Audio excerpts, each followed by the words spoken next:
Each and every Monday is $9 Monday at WagerTalk.com.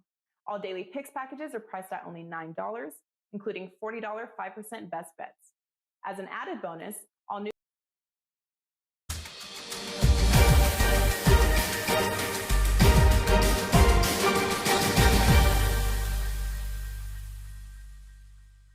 Each and every Monday is $9 Monday at WagerTalk.com. All daily picks packages are priced at only $9, including $40 5% best bets. As an added bonus, all new users will receive $25 in wager bucks credited to their accounts, available for immediate use after their initial $9 Monday purchase. So make sure to take advantage of $9 Mondays at WagerTalk.com.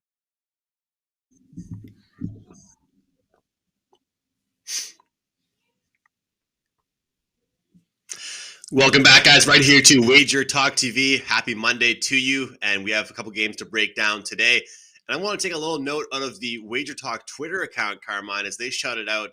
We have the lowest ranked teams as far as goals against playing tonight. Should make for some sloppy hockey, hopefully some entertaining hockey, and hopefully for lots of goals, Carm. But kind of funny how the way this Monday card was set up. A lot of sloppy teams, a lot of bottom-of-the-pack teams, a lot of teams that give up goals. But looking forward to today's episode. And, again, I'll keep on saying this. I thought I was rolling. I was feeling pretty good about myself. And then Carm goes and has another great day or a great weekend or massive streak. So, Carm, you continue to impress, man. Congratulations on your big weekend. I don't think they're all going to be 1-0 score lines, but 4 games, as long as there's hockey on, it's a good thing, Andrew. But yeah, good roll. Last week, from Monday to Sunday, the last 7 days, 31, 13, and 1. The Rams were the only ones yesterday. I could have had a nice 7-0 day. The Rams squashed it against COVID toe Rodgers there. A little disappointed, but I'm pretty happy with the day overall. And of course, 14 in a row for you, I believe. You just keep on firing out those winners, don't you? I thought 11 was good. You're kind of rolling right over me here, man. Well, let's try and keep it going tonight. I do have a 5% play up tonight in the NHL on $9 Monday. So, yeah, it's starting to get intense now, Carm. The streak is something I do not want to snap. So, looking to make it 15 in a row on the ice tonight. The games we are going to discuss, obviously the games that are in action tonight, but we have the Kraken, the Sabres, Canucks, and the Canadiens, the Jets and the Coyotes, and the Flames and the Penguins going head-to-head here, Carm. Before I start this show, I just want to ask you, any impressions from the weekend or anything that you really found over the weekend? I think that I'm happy to see the Islanders games get postponed, because we were talking about on the show last week, and I just really found that with Ottawa and even with San Jose as well, it was just weird. I mean, they took so long to consider it. With Ottawa, they had to go 3 straight games with pretty much an AHL roster and missing so many guys. That's one takeaway I have from the weekend. I was just happy to see, those teams and that game get canceled for those guys. But also Saturday night, man, if you were a favorite player, I know Teddy on Mondays does his bad for the books. If you were a favorite player in the NHL on Saturday, you had yourself a great night. The favorites did very well. Yeah, it's you looked at some of the games, and I'm glad the league finally decided to cancel the Rangers games, the Islander games. We talked about it. Ottawa earlier with 10 guys on COVID, 3 games canceled. San Jose with 8 players on the COVID protocol list had to play, and then the Islanders with 7 had to play. It's at the end of the day, listen, if you're only canceling a couple games, 2 or 3 games for the teams, it's not a complete outbreak. We can make those games up, but it's a bad look for the NHL not to do it, and they finally did it. These are black eyes on organizations. I get it. It's all about money. But at the end of the day, you've put the Islanders in a tough spot. They had to play 3 at home before they finally decided to cancel this. They can make those games up. It's not last year where we had 50-plus games canceled due to this. Nip it in the bud, and it's good that the NHL finally did it. And I think it took another 1 or 2 players going onto that list before they did it. We see it in other sports, and not to go off on a tangent. Yesterday, I believe it was, in in soccer, in Portuguese soccer, Benfica's game, the other team, their whole team had COVID. 9 players ended up starting the game instead of 11, and 2 of the players were goalies. Wow. And then 2 players got injured, so they had nobody on the bench, 6 players on the field, losing 7-0, and the league finally decides to abandon the game. It's such a black eye for sports when you think about money first before the actual game itself. So, a good on the Islanders. They're due for a winning streak. We know it's going to come, Andrew, because they're a very good team, but they need to get everybody back into the lineup. And once they do, I think the team will be fine. So, sort of moving forward, let's keep an eye on it, and I'll let you know when I'm going to turn the Islanders into a bye team. Sounds good to me. We'll be on the lookout for that when they come back from their games after they're being postponed there. And that's insane. I was telling someone the other day, Carmine, that soccer is like that. They have waited a long time until they want to cancel games, or they'll just tell people to call up their younger players. So they're intense, man. They're intense, the soccer. Let's jump into the Kraken and the Sabres game. Like I mentioned out the gate, we have the 28th and 29th ranked teams in goals against here. Seattle, they're minus 145. They've won 3 of their last 4 games. The Sabres, they continue to be pretty up and down, Carm. They're a team that I think they get up for games against teams that are kind of middle of the pack, though. So I'm curious to see how this game goes in particular. But when I look at this game in particular, I just see sloppiness. I see a team in Seattle that played that dreaded back-to-back against the teams in Florida, the Lightning and the Panthers. And I think you and I can both agree this is a step down in competition. The question is it a flat spot for them after playing Washington, Carolina, Tampa, and Florida, and then now playing a team like Buffalo? What are your thoughts on that? This stuff, it's tough. Listen, these 4 games today, guys, you're going to hear sort of a reoccurring theme from me, and I'm not going to overthink it. Whether that is the square approach to it or not, I guess we'll find out at the end of the night. But you have one bad team facing another, and at least I'll give it this much, is the Kraken aren't a very bad team. They're just a team that's struggling right now, but it's their first year in the league, these players playing together, so it's a little tough. But they've won 3 of the last 4 games after a 6-game losing streak, and those are quality opponents they beat: Carolina Hurricanes, Washington Capitals, and the Florida Panthers. And the one game that they lost of those 4 was Tampa Bay 3-0. Again, a respectable game where they were in it for most of the game. So do I want to, this isn't one of those ones you want to get in front of a team or not. These are just 2 teams where more times than not, I'm going to be betting against them instead of on them. The Sabres have lost 5 of the last 6. The one win was against the Montreal Canadiens, and I don't want to harp on that with you, Andrew, but it's a team that's struggling. I said regression would finally hit with this team. They're going to win games. They could very well win tonight, but there's nothing you can tell me to convince me to play the Buffalo Sabres tonight. Of the 2, the team that's playing better right now is Seattle. So that's why I said I'm going to take the square approach to it, if that's what it is, and take the Seattle Kraken. I'll lay the minus 140 or 145 that it's at, and I'll take Seattle and see if they don't suffer a letdown from those 3 big wins and build off that one in Florida.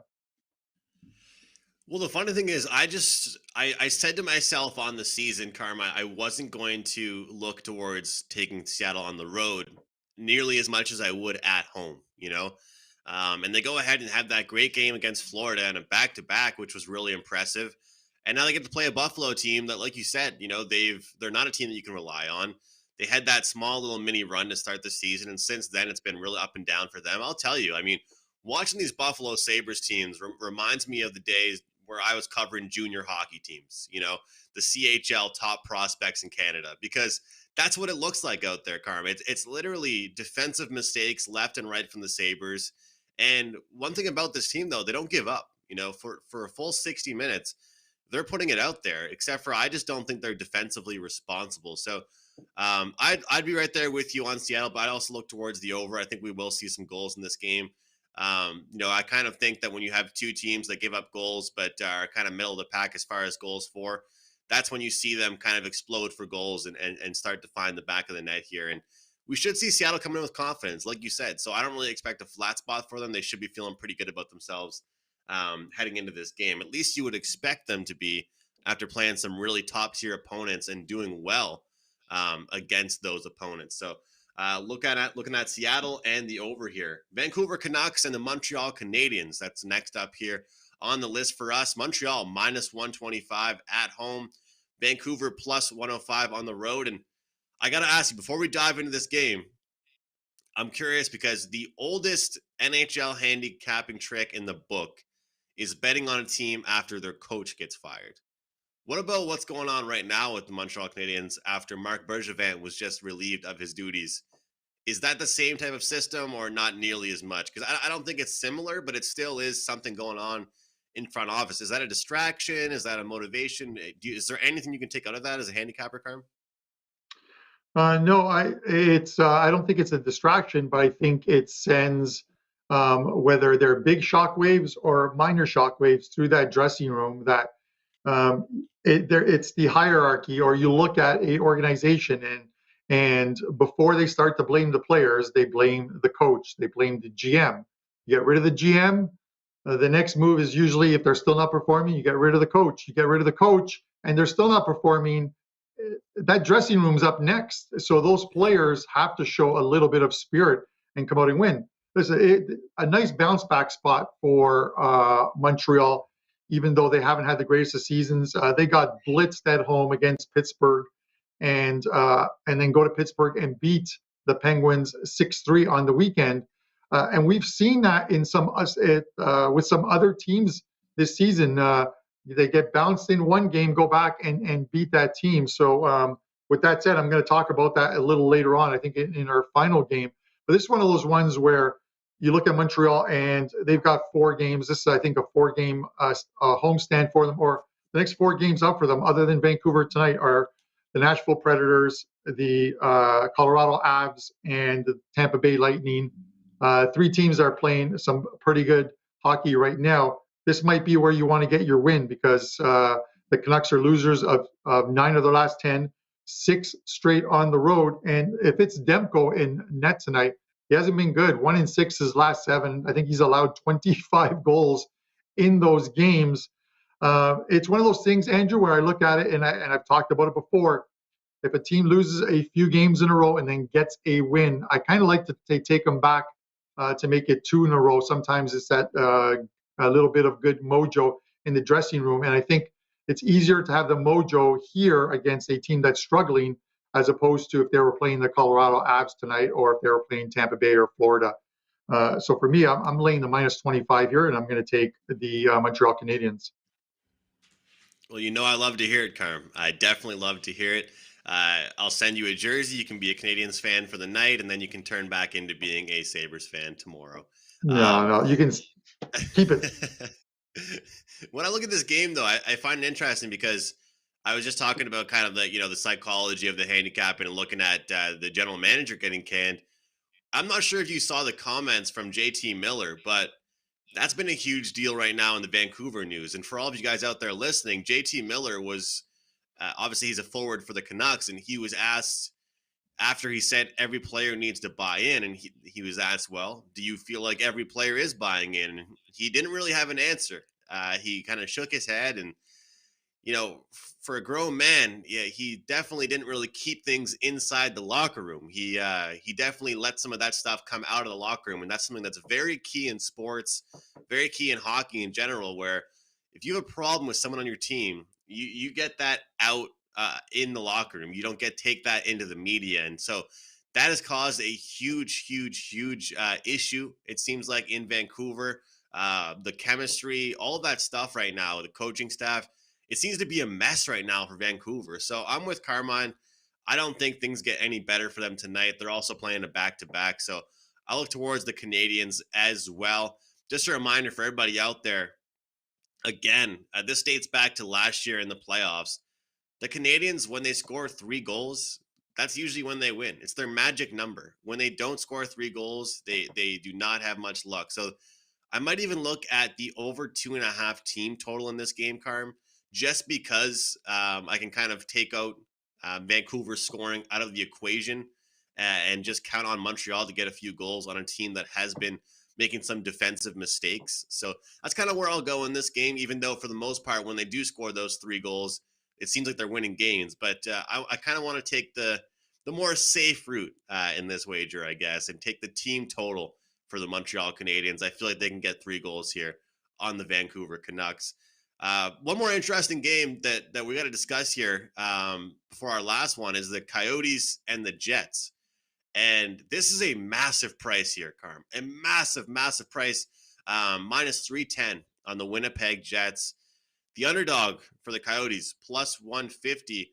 And the puck line for Winnipeg is minus 120. And the other way, it's plus 100 for the Coyotes here. I'll tell you what. I don't think the Jets deserve this big price tag. I think they do. I think they do, Andrew. I get it.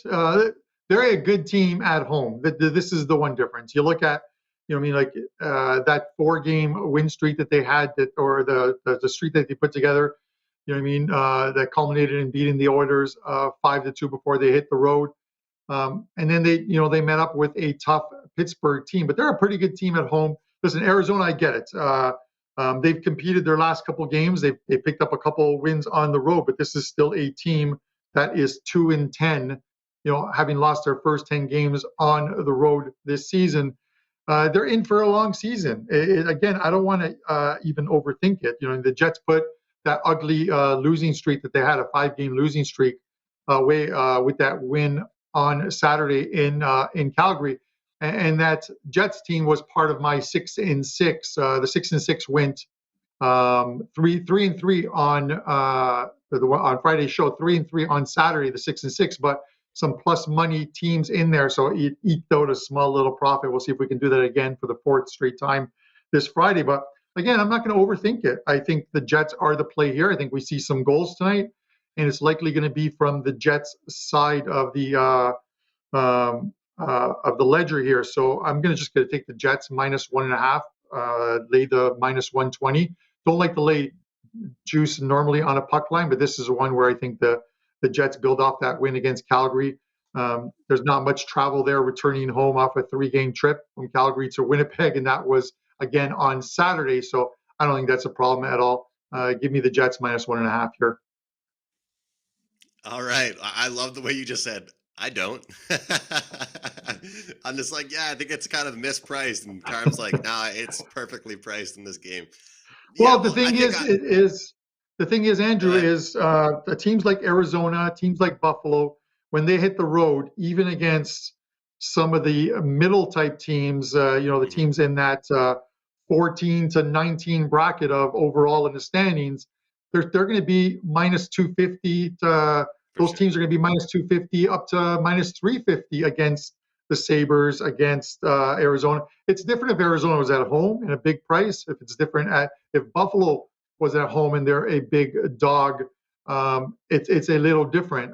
Then I don't want to even think about laying that number. But this is a little different. They're on the road, and they just have not been good on the road thus far this season. So, and then you look at it. One other stat: trips to Winnipeg. No, trips to Winnipeg have not been. Oh, listen, the trips to Winnipeg have not been good for them. For Arizona, Winnipeg is 11-1 their last 12 games at home against the Coyotes. 8 of those 12 have gone over the total. So for me, it's Winnipeg. Can Arizona shock them tonight? Very well, could be. It's the NHL. On any given night, a dog could jump up and bite you in the ass. But this isn't one where I'm willing to take Zona. Well, speaking of a dog jumping up and biting you in the ass, I'm actually super excited, Carm, because I'm taking my dog to obedience school for the first time tonight, and definitely need that. So it's been a good journey so far, but you kind of set me up for that segue, so I kind of had to mention that. Looking forward to the experience, and hopefully what you just said never actually happens to me. But you always mention, and you mentioned already on the show, about when a team had a couple losses, they get back in the win column and you look to jump on them again. And I agree with you. I'm like that as well. That's one of the reasons why I think that it's a good bet on spot for the Habs tonight before they play some tough teams. But let's be honest. We had this Winnipeg Jets team get shut out to Columbus. a team that hasn't really been great defensively this year, and then get absolutely pumped by the Wild. And then they were pretty much tied 2-2 the entire game until they ended up winning 3-2, then score an empty net goal against the Flames. So it's not like this Winnipeg Jets team is all of a sudden, rolling or playing much better hockey. They were tied for 58 minutes in the game or 55 minutes, and then they turned it on and scored. So I'm on the +1.5 here, +100. And the funny thing is, Carm, I never, ever do this stuff, but I'm definitely not going to do it if it's ever a minus price, turning a dog or a plus price into a minus. That's what I don't like doing with these +1.5, but getting the +100, even money here. One thing I've noticed with the Coyotes, they're keeping things closer. They're keeping the gap a little bit closer. They've been involved in a couple 1-goal games, whether it's been against teams like Edmonton, where it's been 1 or 2 goals, or Dallas, where it's been 1 goals. Scott Wedgwood has played super well for them ever since Dave sent us that message, actually, Carm. Dave sent us that message about Scott Wedgwood when he transferred back to the Coyotes, got that first win for them of their season. I've been impressed by him and the work ethic of this Coyotes team. But I'll admit, I am a little bit, weary to see this Jets team, how they build off their win. But I'm just not buying into them defensively and offensively after getting, shut out by the Columbus Blue Jackets and then only getting 1 goal and allowing 7 against the Wild. So we'll see what happens. But I'm on the Coyotes +1.5. I'm not taking the winner, Carm, just the +1.5 here. I listen. I get it. They're at least competing, and that's having some pride in that dressing room that you can't go out every night and lose 6-1. At some point, they're going to bring some fresh blood up from like an AHL team, and there's a lot of healthy scratches for the guys who are supposed to be veterans on a team. You're an NHL team, show some pride and compete, and at least they're doing it. That a 3-2 loss to the Stars, a 5-3 game against the Oilers where they played them tight, and then a couple of wins before that against the LA Kings and the Detroit Red Wings. So yeah, they are competing. I just think that Winnipeg threw in 2 absolute clunkers, that game in Columbus and the game in Minnesota. They were flat out embarrassed in that game. They were down 5-0 heading to the third period, and then 6-0 before they got their first goal in that game. And I watched that game because I had the total in that game, so I was forced to watch it until it got to the over 5.5 hit. But I saw enough. They bounced back and they put in a full 60 minutes against the Calgary Flames. We're talking about the Winnipeg Jets, that is, in Calgary, which is a tough place to play. And Calgary's been very good this year. So they showed some spine in that game. I'm just hoping that there is a carryover effect and they build on that heading into tonight's game against the Coyotes. But I guess you and I will agree to disagree, and then we'll discuss it tomorrow. This episode might have to be bookmarked. I can't believe I'm sitting here defending the Arizona Coyotes. I never thought it would happen at all this season, let alone on a show. So there's nothing wrong with that, Andrew. They're competing now. That's the thing is if you're taking a team that's not competing, I would say you're a little crazy, but you're taking a team that's at least competing, and they could spring the upset at a big price. There's been teams that have been +250 and higher that have won this year. So let's not say that it is impossible to happen. There are teams competing and winning at big prices. So we'll see how tonight's game goes. Well, Carm, you could go ahead and find some type of wager with Winnipeg, and I could go ahead with the +1.5, or you could tie in Winnipeg to a parlay, and then hopefully they win 3-2, and we both win. There's a possibility here we could both make some money off this game still. Yeah, I can always find something on this game to do, so I'm good with that one. All right. All right, let's get to our next one. We're talking about the Calgary Flames. Yeah, let's get into the next one. We were talking about the Flames in their game against the Jets, and I think it's kind of interesting because these two teams are very similar in the fact that they both had games kind of go the distance, quote for quote, but then a crazy result happened in the last 5 minutes. The Pittsburgh Penguins played the Montreal Canadiens. Carm, that game was 1-0 going into the third period, ended 6-3. If you were an over better, I hope you went to church the next day, because that is unbelievable to see a 6-3 final after 1-0 going into the third period. Meanwhile, the Calgary Flames, we just talked about it. They were tied for much of the game and end up losing that game 4-2 after Winnipeg takes a 3-2 lead and then gets the empty net goal. So Calgary, they're minus 145 tonight. Pittsburgh is plus 125. And the question I really have on this game, and I'll answer it, my own question before I throw it to Carm, is after a team wins 4 in a row, after a team like Calgary that's getting production all throughout their lineup, you lose a tough one like the one they just lost, and you have a Pittsburgh team that I always say is very veteran built, even with some key guys out. They like to bounce back. They know how to bounce back. After a tough loss late in the game for Calgary, is this a road bet on spot for the Pittsburgh Penguins? And I'm going to say yes, the dog will be barking here tonight for the Penguins, because I like how Mike Sullivan wasn't too disappointed. I like how they weren't too, rattled, I guess, quote for quote, by that game, because it was a good game throughout. And then all of a sudden it got a little bit away from them. Let's keep in mind, some of those goals in that game were empty net goals, and Pittsburgh played a full 60. They did not give up in that third period, Carm. They got some goals late in that game. So I think it's actually a dog is barking type situation here for the Penguins at plus 125. Yeah, I can't argue with you on this one, Andrew. I look at it. The Flames came home off that 7-game road trip, and I didn't want to fade them in the first game. Normally, I will try and fade a team if I think it's a good spot in their first game at home, but I just didn't see how Chicago could compete with them. I faded them in their second one, where I took Winnipeg because I thought it was a good spot. Winnipeg off 2 embarrassing losses, and they got the money there. I want to fade Calgary again. I'll be honest with you. A couple of reasons. You look at Pittsburgh in that game against Montreal. 4 goals were scored in with the net empty. That's the second time this year for Pittsburgh that has happened. If you remember, in the first game, the banner-raising game in Tampa Bay, there were 5 goals. That game was 2-0 Pittsburgh heading to the third period.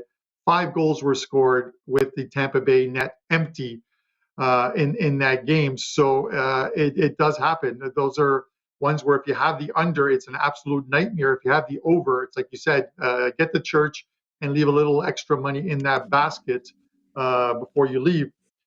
I mentioned earlier about the sort of the quick revenge spots, or seeing spots where a team loses to one at home and hits the road and then beats them. Calgary went to Pittsburgh, beat them 4-0 in Pittsburgh. This is one of those ones where the Pens are playing well on the road. You're getting plus money with them. I think they've won 4 in a row now on the road. I'm willing to take the plus 120 with a team that's getting healthy, is playing very well on the road, and probably has that 4-0 embarrassing loss at home still in the back of their heads to exact a measure of revenge tonight on this Calgary Flames team. So give me the Pens as well, too, plus 120, plus 125.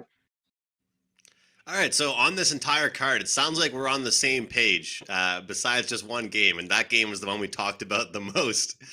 So Carmen and I are on the same page. We like the dog here tonight, Pittsburgh Penguins, and they are getting a lot healthier. They are, definitely starting to gain some line chemistry. And the thing is about having health problems with a team and injuries, one thing people don't take into consideration, not only are you missing top players, but you're constantly juggling the lines every single night. And the funny thing is, Carm, when all those players were out for the Pittsburgh Penguins, there was a period of time where they weren't playing well, and then they started to get it together. And remember when they were beating teams, they beat like the Leafs when they had so many, players that nobody really knew who they were, or guys that were down the lineup.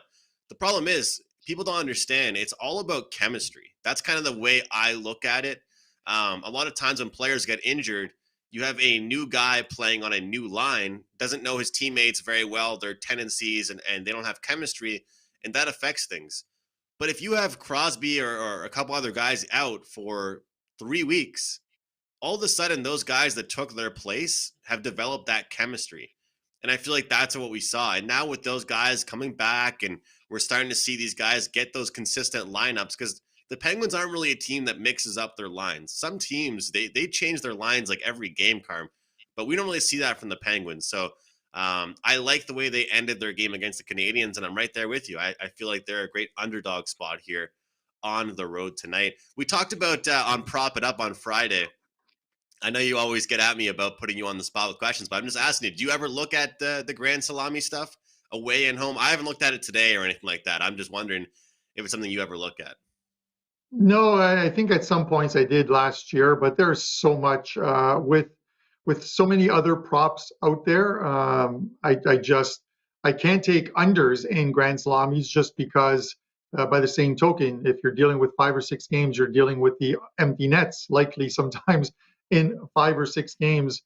I just avoided it completely this year. It might be something towards the end of the year that I started looking at, where a lot of the positions, playoff positions, are locked up. So the games may not be as tight checking as you would expect, and maybe start looking at some overs in these games, and teams bring up some their youth to give them a crack. But right now, no. There's so many other betting options right now that I just can't do it. It's a prop bet. It's like betting the coin flip in the Super Bowl or how long the national anthem is. I'm sorry, it is. I just can't.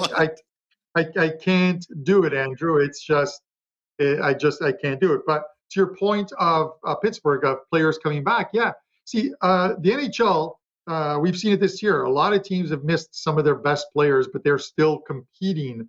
It's unlike, it's not like the NBA where with a 12-man bench, or 5 starters and 7 guys, let's say, on the bench or what have you, you lose 1 or 2 of your star players, and you go from overnight being a 6 or 7 point favorite to a 5-point dog. That doesn't happen in the NHL. We saw with the Vegas Golden Knights missing players, and they went on a good winning streak. It's the sort of the next man up mentality. These are supposed to be world-class athletes, and they're competing. So it's when you take a bunch of players out of a lineup that they suffer, and that's what the Islanders are going through right now with 7 guys on, 7 or 8 guys on the COVID list. When you take off a D1 and then a D2, and you've got to mix up the lines and put someone on that D1 and D2 that normally wouldn't play there, or the power play, it causes problems for that team. When they come back and they've had some time together, they start to string some wins together. They become bye teams. I think I said it last week and the week before. The Pittsburgh Penguins were a bye team because they were getting healthy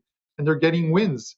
The best you can do is check the lineups for teams, see who's out, and sort of act accordingly. When a team starts to win, get on that streak. I've got in front, Andrew. Sorry, I'm going off on a couple tangents.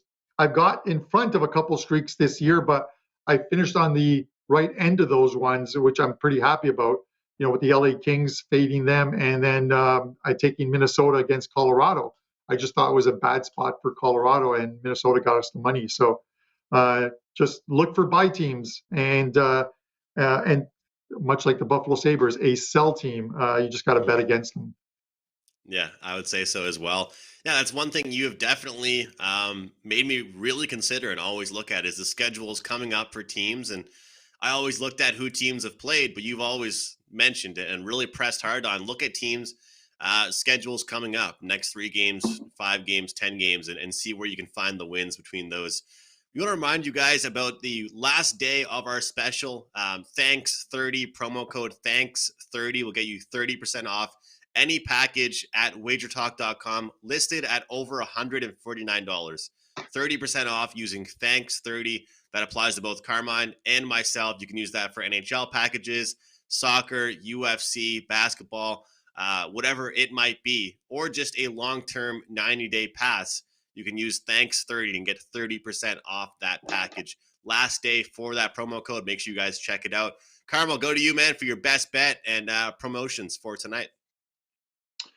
Yeah, as far as $9 Mondays on WagerTalk, with just one NHL play on tonight's card. I passed on Sunday. Just did not like anything on Sunday.